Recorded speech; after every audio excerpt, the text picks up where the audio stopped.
Por que que mulheres que se atraem por homens têm uma tendência a ler muito yaoi?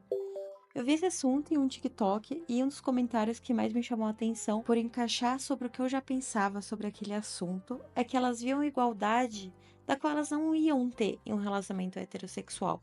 Um relacionamento homoafetivo tem um aspecto biológico e social de igualdade ali dentro da dinâmica entre eles.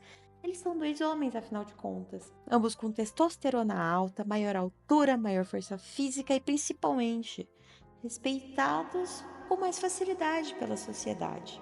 Tem um assunto, um tópico bem conhecido que é: vocês já ouviram falar que homens heterossexuais são homoafetivos em grande parte? Sabe por quê? Porque o afeto que é direcionado deles é para os amigos e o sexual é reservado para as garotas. Aquele afeto, aquele carinho que ele tem pelos amigos, dificilmente vai ser direcionado para uma garota. O afeto que é direcionado para os amigos é uma coisa muito mais pura, é um amor mesmo, é um carinho. E a menina é vista como um objeto de conquista e satisfação. Generalizando. Continuando. Uma garota nunca terá o mesmo poder culturalmente que um homem tem só por existir. E por isso é tão atrativo que seja idealizado em histórias onde o casal não tem essa diferença que seja imutável.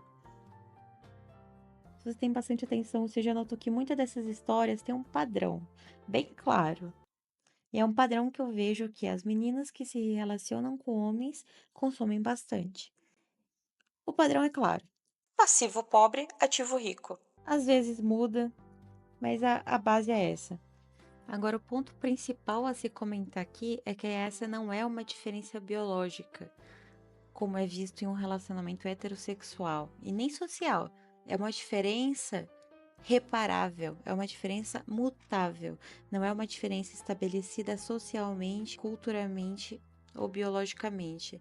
É uma diferença que tá ali, existe, mas é que pode ser mudada com certa facilidade, até porque estamos em um mundo fictício. E esse padrão de posições existe justamente porque é uma diferença que pode ser mudada com certa facilidade, e é uma diferença que pode ser muito mais palpável, ao contrário dos fatores biológicos que tem na realidade dentro desse nicho. Não é uma coisa interna biológica que não tem como ser mudada. É uma coisa externa, é uma coisa idealizada por quem lê.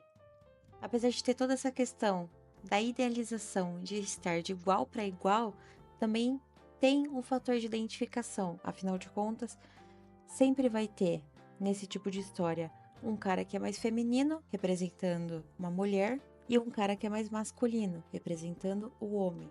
Óbvio que há histórias que os casais são totalmente versáteis e que não tem esse preconceito entre eles e entre quem lê. Mas estamos falando de um nicho específico da qual consome esse tipo de padrão. De um cara feminino, um cara masculino. O cara feminino é o passivo, o cara masculino é o ativo.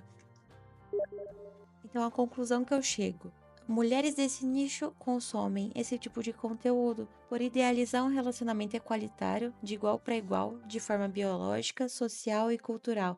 Mas para você ser capturado por isso, você também tem a questão de identificação, e é por isso que é tão comum esse tipo de obra rodear e viralizar nesse tipo de nicho. Claro que tem histórias e pessoas que fogem desse padrão, tá? Aqui tô generalizando coisas que eu vejo por aí. Mas uma coisa que eu noto é que quando a história foge desse padrão, ela não é tão vista e não tão reconhecida quanto as que seguem esse padrão tão conhecido atualmente.